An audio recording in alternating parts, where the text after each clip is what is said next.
हमारा वोट सिर्फ लेना जानते हैं। हमारे मुद्दों पे अगर बोलना हो, चाहे राहुल हो, चाहे अखिलेश हो, चाहे तेजस्वी हो, कोई भी हो, हमारा वोट सिर्फ लेना जानते हैं लोग। हमारे मुद्दों पे बोलना नहीं जानते। वाले पूछ रहे हैं कि आप पे हिजाब का क्या मैटर है, तो उनको 2 फीट की दूरी पे कह रहे हैं, सुनाई नहीं दे रहा है कि हम लाइन ऑर्डर मेंटेन किए हैं, जीरो टिल नीति पे काम कर रहे हैं, लेकिन क्राइम किसी सूरत में कहीं से कोई कम हो ही नहीं रहा। और मॉब लिंचिंग की तो इतनी माने संख्या बढ़ती जा रही है कि सरकार पूरी तरह से फ्लोर है। अपराधियों को बढ़ावा ना दिया जाता और अपराधियों के ऊपर सख्त कार्रवाई होती तो शायद अब तक लिंचिंग रुक चुकी होती, मगर न रुकने की वजह ये खुद इस बात की दलील है कि अपराधियों के ऊपर सख्त कार्रवाई नहीं हो रही। ऊपर कोई कार्रवाई होनी चाहिए। अगर नहीं होती तो क्या कदम उठाएंगे? और बड़ा प्रदर्शन करेंगे। बाकी इसी पे होनी चाहिए। इस पे कठोर कदम उठाए और सख्ती से उन लोगों से निपटा जाए जो इस तरह की हरकतें करते हैं। नमस्कार, आप देख रहे हैं SMT न्यूज़ 24 और मैं हूं शैलेंद्र मणि त्रिपाठी। हमारे पीछे देख रहे हैं ये धरना प्रदर्शन को लेकर के आए हुए हैं। पिछड़ा दलित और मुसलमानों पे जो अत्याचार हो रहा है उसको लेकर के आज ये लोग आए हुए हैं। आज इनसे बातचीत करेंगे कि क्या मामला, किस बात को लेकर ये आए हुए हैं।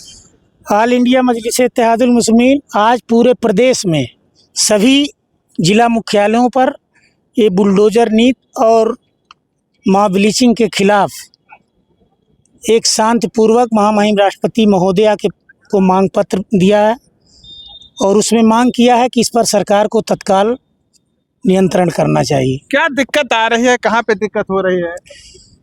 दिक्कत निरंतर बढ़ता जा रहा है। जैसे कहते हैं ना कि ज्यों ज्यों दवा किया मर्ज बढ़ता गया, उसी तरह से सरकार तो कहती है कि हम लाइन ऑर्डर मेंटेन किए हैं, जीरो टिल नीति पे काम कर रहे हैं, लेकिन क्राइम किसी सूरत में कहीं से कोई कम हो ही नहीं रहा। और मॉब लिंचिंग की तो इतनी माने संख्या बढ़ती जा रही है कि सरकार पूरी तरह से फ्लोर है। क्या आज अपराधी जेल में नहीं है? अपराधी जेल में हैं। अपराधी तो बहुत से पहले भी जेल में रहा करते थे, आज भी जेल में है, लेकिन अपराध की संख्या जो है निरंतर बढ़ती जा रही है। अगर आपको लगता है लीनियस क्राइम को रोका जा सकता है? बिल्कुल। कैसे? बिल्कुल, अगर सरकार चाहेगी तो हर क्राइम को रोक देगी। आपके साथ इतने लोग हैं, किसी की आपकी नाराजगी है और आपको गोली मार देते तो इसमें सरकार या अधिकारी क्या जानेंगे? देखिए, गोली मारना न मारना, घटनाएं हो रही, लीनियस क्राइम हो रही, कहीं से ऐसा नहीं है कि प्री प्लानिंग या ऐसी कोई बात हो रही है। लीनियस क्राइम, देखिए क्राइम अपराध तो अपराध ही होता है ना। अपराध को क्राइम ही कहोगे, उसकी कोई श्रेणी है क्या? अपराध की, अपराध की कोई कैटेगरी है? आप बताइए। लाइव कैमरों के साथ बिल्कुल बढ़ावा दिया जा रहा है अपराध को, क्योंकि अपराधी जो है आज देख रहे हैं कि चार्जशीट उनके खिलाफ दाखिल नहीं हो रही, कार्रवाई तो बहुत दूर की बात है। कहाँ से ऐसा लग रहा कि आपको अपराधियों को बढ़ावा दिया जा रहा है? अगर जो अपराधियों को बढ़ावा ना दिया जाता और अपराधियों के ऊपर सख्त कार्रवाई होती तो शायद अब तक लिंचिंग रुक चुकी होती, मगर न रुकने की वजह ये खुद इस बात की दलील है कि अपराधियों के ऊपर सख्त कार्रवाई नहीं हो रही। आपके हिसाब से क्या होना चाहिए? हमारे हिसाब से कानून बना है, कानून की तमाम प्रतिक्रियाएं हैं, उनके ऊपर पालन करके उनके ऊपर सख्त जो भी धाराएं लगती हैं वो धाराएं लगा करके उनको जेल के अंदर डालना चाहिए। पुलिस तो अपना काम कर देती है, लेकिन अगर न्यायालय में मामला चल रहा है तो उसमें सरकार या पुलिस और अधिकारी क्या कर पाएंगे? जी, प्रक्रिया को आप जानते हैं। आप भी अगर किसी की हत्या कर देते हैं और आप जेल में चले जाते हैं तो वहाँ मुकदमा चलता है बहुत दिनों तक, जब तक आपके खिलाफ साक्ष्य नहीं मिलता है, सारे कुछ सबूत नहीं होते हैं। आज आप देख रहे हैं कि बहुत सारे लोगों के ऊपर सिर्फ इल्ज़ाम है, यानी वो इल्ज़ाम अभी साबित नहीं हुआ, उसके बावजूद भी वो जेलों के अंदर आज कई सालों से सड़ रहे हैं और जेलों के अंदर पड़े हुए हैं। तो जो शख्स ऑन कैमरा ऑन रिकॉर्ड जुर्म कर रहा है तो उसके ऊपर कोई साक्ष्य और बहुत ज़्यादा गवाह की ज़रूरत नहीं, क्योंकि खुद अपने आप को मुलजिम साबित कर चुका है। तो ऐसे को पहले जेल में डालना चाहिए। बाकी कार्रवाई या जो भी मुकदमा जो भी चीज़ें होती है वो बात की चीज़ें हैं, मगर आज वो जेल के अंदर ना जा कर के बाहर घूम रहे हैं, जिससे उनका मनोबल बढ़ा हुआ है। ये पिछड़ा दलितों पे जो अत्याचार हो रहा है, कैसा अत्याचार हो रहा है, कहाँ हो रहा है?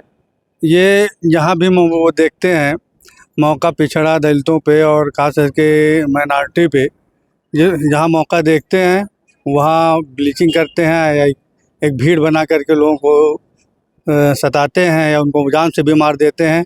पिछले महीने की 4 तारीख से अब तक जो उत्तर प्रदेश की बात है, उत्तर प्रदेश में 8 लोगों इस तरह लिंचिंग हो चुकी है और इस पर सरकार कोई ख़ास कार्रवाई नहीं कर रही है। क्या चाहते हैं सरकार से आप लोग? हम लोग ये चाहते हैं कि सरकार इस पर कठोर कदम उठाए और सख्ती से उन लोगों से निपटा जाए जो इस तरह की हरकतें करते हैं।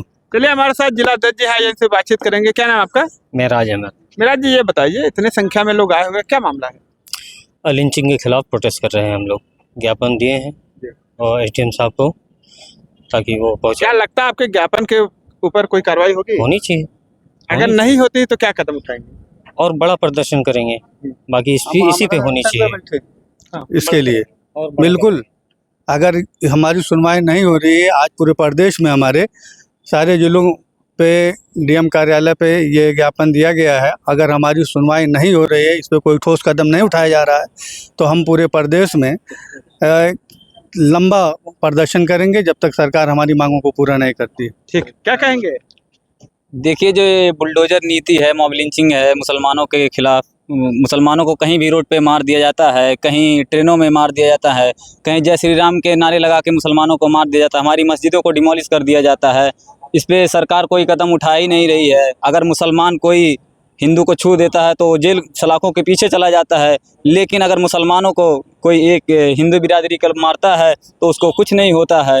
इसी के खिलाफ हम लोग धरना प्रदर्शन किए हैं और हमारी मॉब लिंचिंग बहुत ज़्यादा बढ़ते जा रहा है और सरकार कोई कदम उठा नहीं रही है। क्या मांग कर रहे हैं सरकार से आप लोग? सरकार से यही मांग कर रहे हैं कि ये बुलडोजर नीति बंद कर दे, मॉब लिंचिंग बंद कर दे, और हमारे जो ऑटो के सौदागर हैं, राहुल गांधी जी, अखिलेश यादव, ये हमारा सिर्फ वोट लेना जानते हैं, हमारे मुद्दों पे बोलना नहीं जानते हैं। उनका अभी विधानसभा के इलेक्शन में हम लोगों ने देखा कि उनसे मीडिया वाले पूछ रहे हैं कि आप पे हिजाब का क्या मैटर है, तो उनको 2 फीट की दूरी पे कह रहे हैं सुनाई नहीं दे रहा है। ये हमको नुकसान क्या लगता है कि ये राहुल और अखिलेश सिर्फ आपके वोट की राजनीति करते हैं, वोट लेते हैं, उसके बाद काम नहीं हमारा वोट सिर्फ लेना जानते हैं। हमारे मुद्दों पे अगर बोलना हो, चाहे राहुल हो, चाहे अखिलेश हो, चाहे तेजस्वी हो, कोई भी हो, हमारा वोट सिर्फ लेना जानते हैं लोग, हमारे मुद्दों पे बोलना नहीं जानते हैं। मुसलमान मारा जा रहा है, काटा जा रहा है, मगर इन लोगों को कोई फर्क नहीं पड़ता है। ये लोग अपने एसी रूम में बैठे रहते हैं। चलिए, धन्यवाद। हमारे साथ यहाँ पे ये लोग आए हुए थे और धरना प्रदर्शन पिछड़ा दलितों और मुसलमानों पे जो अत्याचार हो रहा है उसके विरोध में एक ज्ञापन देने आए थे। महामहिम राष्ट्रपति को संबोधित इन लोगों ने ज्ञापन दिया है। इन लोगों की जो मांगे हैं आगे क्या होती है, पूरी होती है या नहीं होती है, बहरहाल इन लोगों ने बताया है कि हमारी मांगे पूरी नहीं होगी तो हम लोग पूरे उत्तर प्रदेश में बृहद आंदोलन करेंगे। आगे क्या होगा ये तो बाद में ही पता चलेगा। इनकी बातों पर आप लोग भी अपना कमेंट करके बताइए कि इन लोगों ने जो कहा है, क्या कहा है, कितना सत्य कहा है। मिलते हैं नई खबर के साथ नई वीडियो में, तब तक के लिए नमस्कार।